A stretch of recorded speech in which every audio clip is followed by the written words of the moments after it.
Hey everybody, this is your boy Connor. This is actually gonna be a introduction to the documentary on my mom, about my mom, to be exact. This is actually gonna be the first ever thing that I do for any documentary.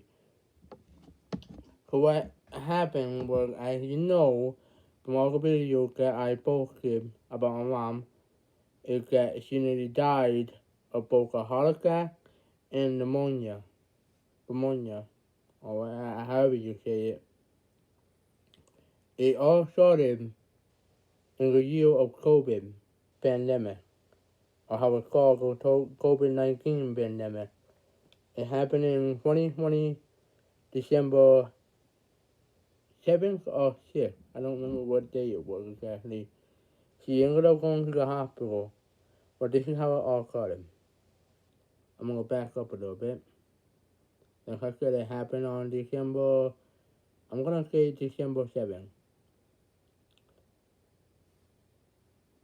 She was on her Futon, laying down, well, sitting up, and I was getting ready to go back to sleep and whatnot. And my mom, I woke up and I noticed my mom acting weird, and I went, "What's the matter, Mom?" Then I'm sleepy, and she says, "I feel cold, hobo. I feel very cold, hobo." And right off the bat, I knew something was wrong. So I got up. At the time, we did not have AT&T phones. We had Panasonic phones back then. So I picked up the Panasonic phone and I dialed 911. And I told them the address of where we're at and whatnot, and that my mom needed an ambulance, that she was cold. And less than 2 minutes, I would say, the woman that showed up at the house on December 6th came and checked her all out. I'm guessing she got her cables, and then she called and said on her walkie, "I need an ambulance to come right now. Something's bad. It's bad." So they came and got her. They took her up to, I think it's called the Huston Hospital or Catskill Regional Hospital, I think. I don't remember. And then she stayed overnight. I thought it was going to be overnight. But I guess something happened. I guess she had a low count of some kind. Something that had to do with her heart. So they sent her up to what I used to call Owens Regional, now known as Catskill Regional Hospital up in Middletown. So she sent her up there. They sent her up there. She got there. She had a massive heart attack. So they had to incubate her by putting her on life support. And one thing led to another. Me and my uncle went down. We stayed there for a while. That's where I started to do videos on her and whatnot. And then we came back home. But we thought she was going to be okay. I'm going to find out that night, December 7th, she took a time for work because they took her in to have, what was it called?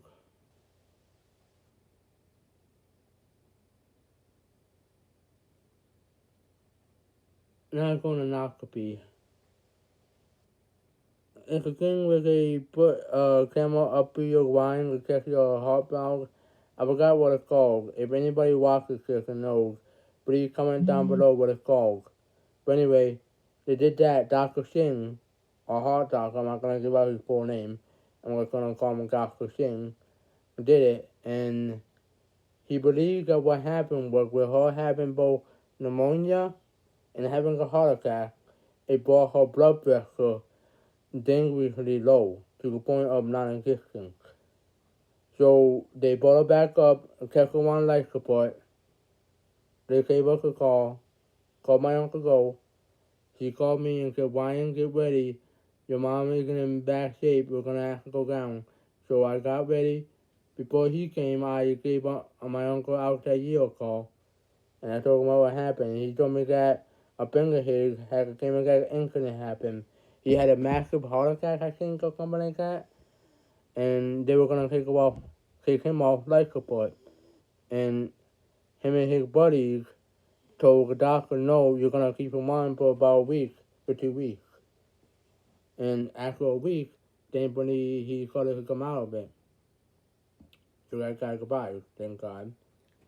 So me and my uncle went down, and the one doctor, on-call doctor could be a guy, told us that she wouldn't make it through the night. So I was very upset. I gotta go fly. I told my mom, don't die, you gotta bike it, come back. You can't leave us, you can't leave Bobby Ralph, Princess, Woody, and Paula, and me. You can't leave us. Leave my bike, you come back, don't leave us. My uncle was saying the same exact thing. And I held her hand. Her hand was very, very cold. Like, dead cold. Like, he was nearly dead. But he wasn't. He was on life support. But surprisingly, every time that the nurse came in, she put two of her fingers in her hand like this, and the nurse would tell my mom, squeeze my fingers. And she would squeeze her fingers. So the doctor wanted to take her off life support to let her die. I wasn't going to allow that. I said, no, you're going to keep her on life support for a whole week. She said, no. She said, we'll keep her on until tomorrow morning. So we stayed. Tomorrow morning being December 8th. We stayed all night. I barely slept. That morning, we got ready to leave. Thankfully, her blood pressure came up a little bit. Not where they wanted, but up enough where it'll be okay. But they want to take her off life support. So we left. My uncle go drop me off here. I went and took a shower because he said, remember, this was at the time of COVID-19, when it was at its most bad. He told me to go take a shower before we go back to bed. I took a shower, and I put all my clothes in the wash machine. This was before my wash machine door broke up and I couldn't use it no more.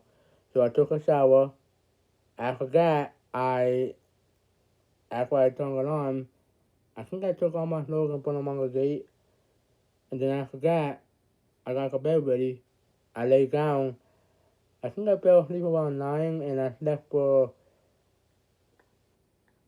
3 hours or so, maybe 12 hours, I don't know. And then I got woken up by Tammy, my uncle's wife, and me and him went back on with Dr. Singh, the family heart doctor, wanted to see us. So we went back down. We went in.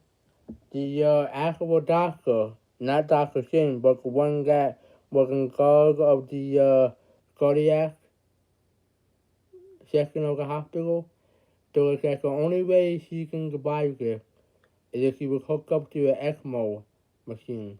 ECMO, you have to find out, I don't know how to say the word. The word that are abbreviation of ECMO. But she was put on that. Well, she wasn't put on that yet, but she was in the process of being put on it. I had to sign some papers as well as my uncle with. I'm gonna have to ask Dr. Singh when I see him in December why my uncle had to sign it also when I was her healthcare proxy.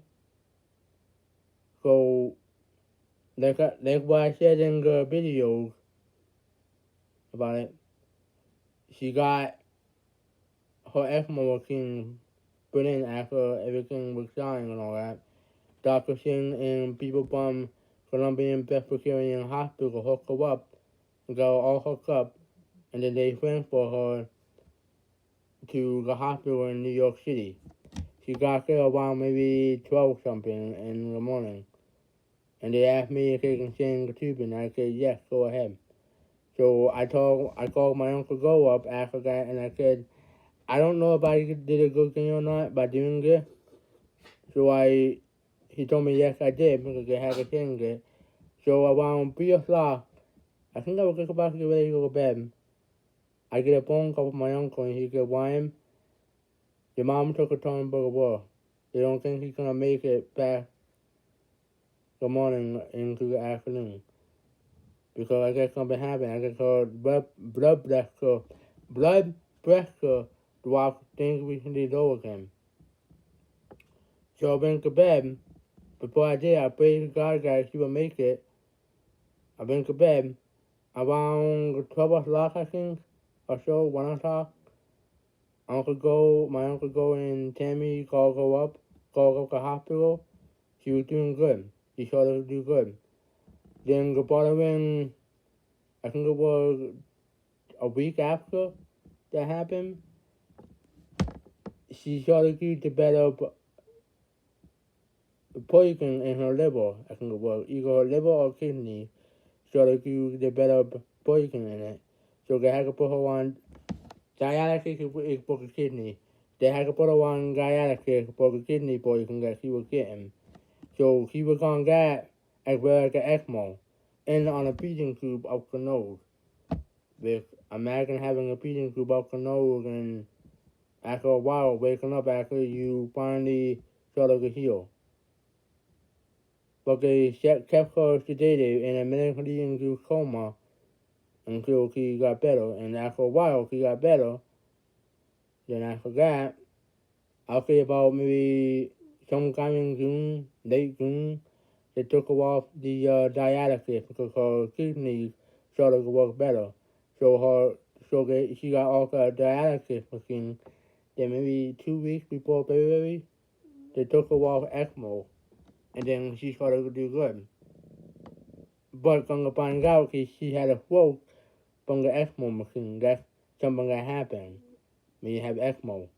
So she had a stroke, or she or one of the two. So she was put on this special type of medicine. I forgot what it's called. I was on it too because I had both my shunt right here and my shunt right here taken out. So I was put on that to avoid any possible seizures or stroke I would have from the removal of my shunt, and to help my body become dependent on not having a shunt no more. But anyway, back to my mom. After that happened, she had to have a MRI. She had to have an MRI so a guy could contact me to get all her information for her sink. But I think she had 6, maybe 10 sinks, maybe 12 sinks in her heart. So I had to get all the information for him and then take a picture of it and then send it to him, which I did. After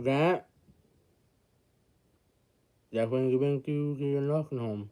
And that's where the story begins. The story actually began right when the documentary that this will be the introduction to, actually begins right before the video starts.